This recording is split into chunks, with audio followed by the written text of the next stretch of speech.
warriors and sorcerers. Why it's so important to encapsulate eternity into a box, into a convenient box?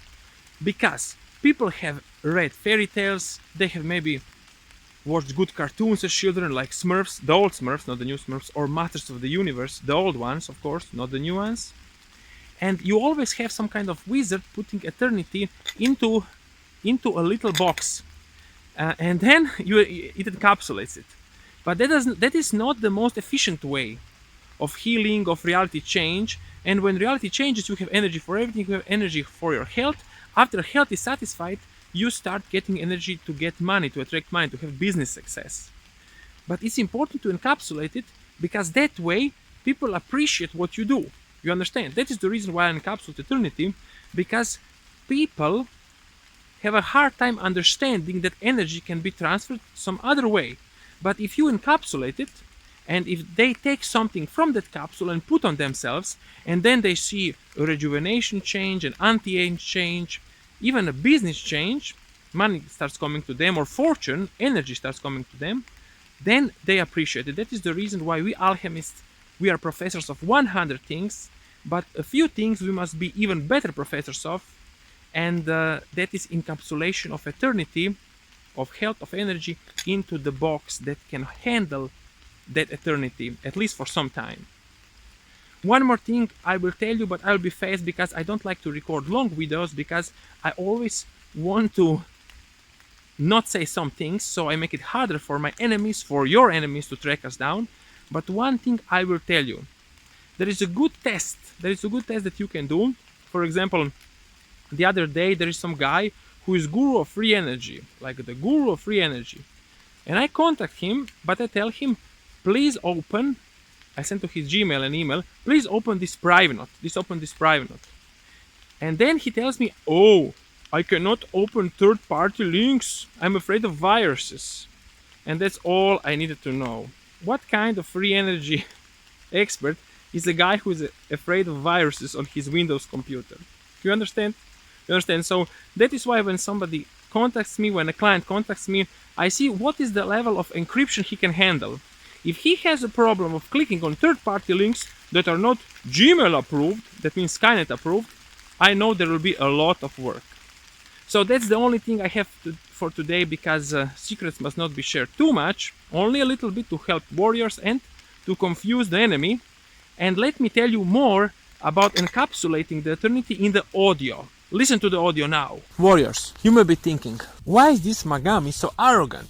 How can he claim that he is the world's best expert to take back your reality manifestation energy? How is he so arrogant? What is the basis of his arrogance?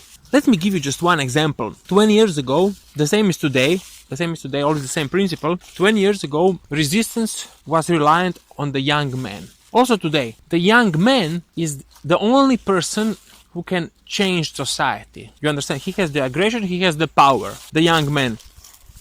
So today is much worse, but 20 years ago, you had this a very small percentage of young men that did not already surrender to the machine. Today is much worse.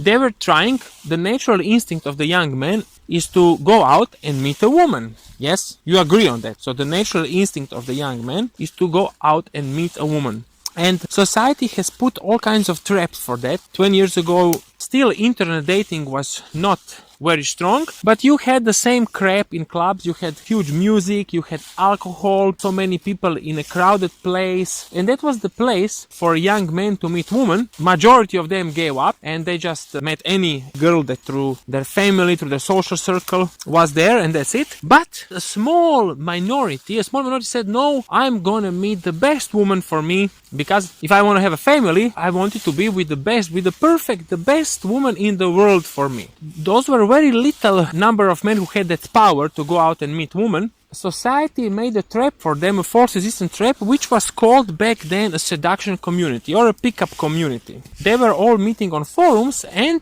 gurus, the false gurus in the seduction community, they told the young man, well, let me tell you how to meet a woman. You must pretend you're a gay man, and then she will invite you for a drink, and then you will suddenly change yourself from a gay man to a not gay man. Or maybe you must do a magic trick, usually with cards, and then you will somehow impress the woman, and they will fall in love with you. Or you must use patterns. Patterns is also big bullshit, where you will use hypnotic language to hypnotize a woman, and then somehow you will install into her. I know this is laughable, okay, but stay with me. Somehow you will install into her an urge, a deep sexual desire. Another bullshit, you must be cocky and funny to learn cocky and funny jokes to show how you are alpha man. You understand? And I came to the seduction community and saw this was a perfect opportunity for me. And what I did, I said, okay, so you are calling yourself, basically they were calling themselves the indirect guys. And I said, let's make a paradox, let's call ourselves direct. And I introduced the direct method where you actually fill yourself with energy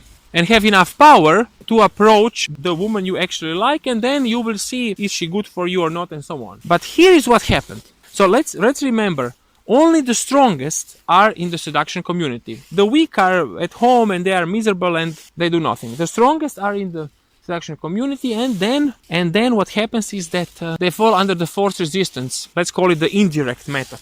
It's not the only one, but basically they're all indirect. I'm a cocky and funny, I'm a pattern guy, hypnotist, I'm a magician, I'm pretending to be gay. I said, okay, we'll be the direct.